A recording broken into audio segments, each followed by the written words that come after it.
লিভারে চর্বি জমেছে। কত বড় ভুঁড়ি আপনার সামনে দিয়ে মানুষগুলো হাঁটে, খেয়াল করে দেখছেন? নাম বলছি না। সেদিন আমার সামনে একজন ভদ্র মহিলা, আমি তাকে দেখলাম।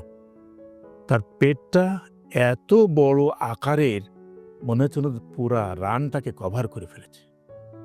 কি বিভৎস সেই দৃশ্য! এত চর্বিতে একদিনই জমে না। এত চর্বি জমতে কিন্তু সময় লাগে। আর ওই চর্বি যাওয়ার জন্য কিন্তু ও নিজেই দায়ী। ও যখন খায়, কি পরিমাণ খায় জানেন? কি পরিমাণ সে খায়, যার কারণে তার শরীরের যে চাহিদা, সেই চাহিদা মিটিয়ে যখন অতিরিক্ত যেটা থাকে সেটা তো চর্বি। আপনি ভাত খান, মাছ খান, ডিম খান, দুধ খান, মাংস খান, সব কিছু খান আপনি, কিন্তু আপনার তো পরিমাণের মধ্যেই রাখতে হবে। এত খাওয়া খেলেন যে পেটটাও বড় হয়ে রানের উপর পড়েছে, দেখতে বেঢক। লোকজন আপনাকে দেখে মুখ মুখ ঘোরায়, আপনাকে অপছন্দ করে। এটা কি আপনার মনের মধ্যে কোনো রিয়াকশন হয় না? হয়। কিন্তু আপনি এখন নিরুপায় হয়ে গেছেন। কমানোর আর কোনো রকম সুযোগ আপনার নাই। এই ভেবে আপনি আর কোনো রকম চেষ্টাই চালাচ্ছেন না। না, হতাশ হবেন না। এর থেকে পরিত্রাণের উপায় আছে। এই যে রমজান এসেছে না, রোজার মাস। এই রোজার মাসে একটুখানি খেয়াল করে খান। সেহরিটা করবেন, ইফতারিটা করবেন, মাঝরাতে আরেকবার খান। এই খাবারটা একটু নিয়ন্ত্রণের মধ্যে খান। আপনার বডির ওজন তো ১০০ কেজি, ১২০ কেজি হয়েছে। আপনার হাইট হলো ৫ ফুট ৩ বা ৪ ইঞ্চি। আপনার ওজন হতে হবে ৬৫ থেকে ৭০-এর মধ্যে কেজি। কিন্তু আপনার ওজন ১০০, ১১০, ১২০। এই কমানোটা অতি দুঃসাধ্য নয়, এই কমানোটা সম্ভব। এবং সেটা সম্ভব রমজান মাসে এসেছে না, রোজার মাসেই এই ওজন আপনি কমাতে পারবেন।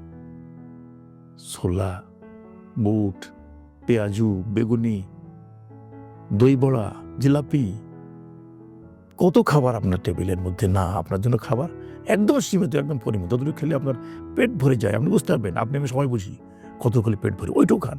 অতিরিক্ত খাবেন না, ওগ্রাস খাবেন না। খেতে থাকুক, পেটটা খালি থাকুক।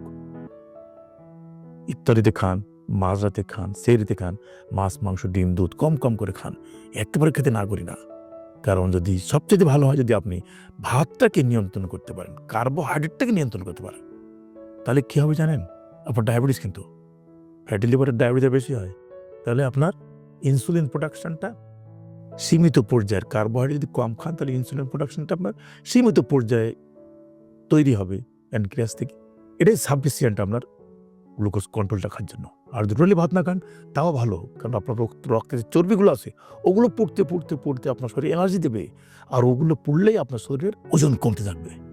আর ডেইলি মিনিমাম ৩০ মিনিট আর ম্যাক্সিমাম ১ ঘন্টা হাঁটেন। আর যত রকম মার্কেটে সবজি আছে যেগুলো কাঁচা খাওয়া যায়, যেমন আপনার লাল শাক, পুঁই শাক, পালং শাক, পাট শাক, তারপরে হচ্ছে আপনার পুদিনা পাতা, উস্তেস, বরবটি, ঢেঁড়স, ঝিঙ্গা, চিচিঙ্গা, এগুলো খান না, তরকারি করেই খান। যেগুলো কাঁচা খাওয়া যায় সালাদ বানাই খান। কার্বোহাইড্রেট যত পারেন কমান, এবং রোজার মাসের চেয়ে মোক্ষম সময় ওজন কমানোর। ধন্যবাদ।